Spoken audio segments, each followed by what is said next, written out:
আল্লাহ তাআলা আরশে মুআল্লার ছায়াতলে স্থান করে দেবেন। 4 নাম্বার আল্লাহর নবী বলেন ওয়ারাজুলানি, এমন 2 ব্যক্তি তাহাব্বা ফিল্লাহি ইজতামা আলাইহি ওয়া তাফাররাকা আলাইহি, একে অপরকে ভালোবেসেছে আল্লাহর জন্য, বিচ্ছিন্ন হয়েছে আল্লাহর জন্য। এমন 2 ব্যক্তিকে আল্লাহ তাআলা আরশের ছায়াতলে স্থান করে দিবেন। আমাদের যত মহাব্বত হবে সব হবে আল্লাহর জন্য, বলেন ইনশাআল্লাহ। আমাদের অর্থনৈতিক কোনো সার্থকতা নাই, রাজনৈতিক কোনো সার্থকতা নাই।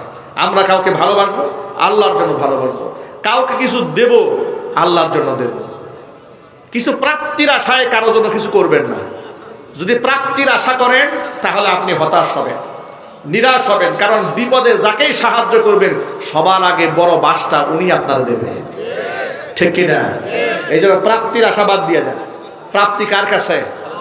আরো যদি বলেন আল্লাহর কাছে প্রাপ্তির আশা করবেন, বান্দার কাছ থেকে প্রাপ্তির আশা করবেন না, কারণ বান্দা নাফরমানি করবে, বান্দা গাদ্দারি করবে।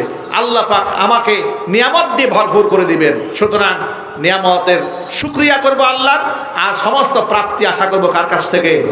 আল্লাহর কাছ থেকে। আল্লাহ নবী সাল্লাল্লাহু আলাইহি ওয়াসাল্লাম এরপরে বলেন,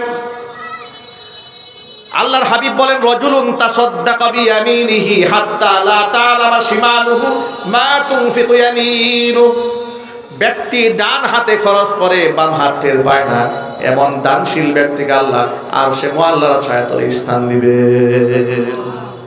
এরপর আল্লাহ নবী বলেন ওয়ারাজুলুন দাআতু ইমরাআতুন দাতু মানসাবিন ওয়া জামালিন ফাকালা ইন্নী আখাফুল্লাহ, যে ব্যক্তিকে একজন সুন্দরী তরুণী বংশীয়া নারী আহ্বান করে আর ডাকে নিজের দিকে, যুবক বলে ইন্নী আখাফুল্লাহ, আমি আল্লাহকে ভয় করি। এরকম চরিত্রের কঠিন পরীক্ষার মধ্যে যারা উত্তীর্ণ হতে পারে আল্লাহ পাক তাকেও আরশের মুআল্লার ছায়াতলে স্থান দিয়ে দিবে। সর্বশেষ নবীজি বলেন ওয়ারাজুলুন যাকারাল্লাহা খালিয়ান ফাফাদাত আইনাহ, ব্যক্তি একাকী আল্লাহ পাকের জিকির করে, আল্লাহ পাকের তাসবিহ তাহলিল করে, আল্লাহর গুণগান গায়, আর চোখ থেকে অঝর দ্বারায় আল্লাহর মহাব্বতে অন্তর চোখ থেকে পানি বের হতে থাকে।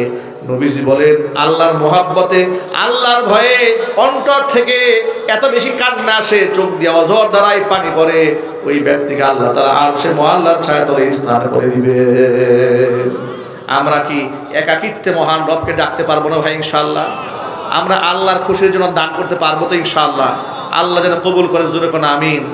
এমন চিন্তা যেন মাথায় কোনোদিন না আসে যে আমি যে 10,000 টাকা দিলাম, হুজুরে মাইকে বললো না কেন? কি লোক কিছু আছে না?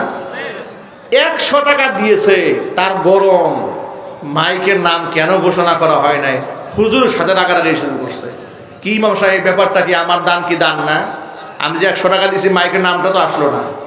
এই গাজীপুর জেলাতে কালীগঞ্জের এক মাহফিল, আমরা মাহফিলের দোয়া করে দিয়েছি, মনে রাত শেষ, কমিটি সামাল ধরছে, হুজুর সর্বনাশ হয়ে গেছে।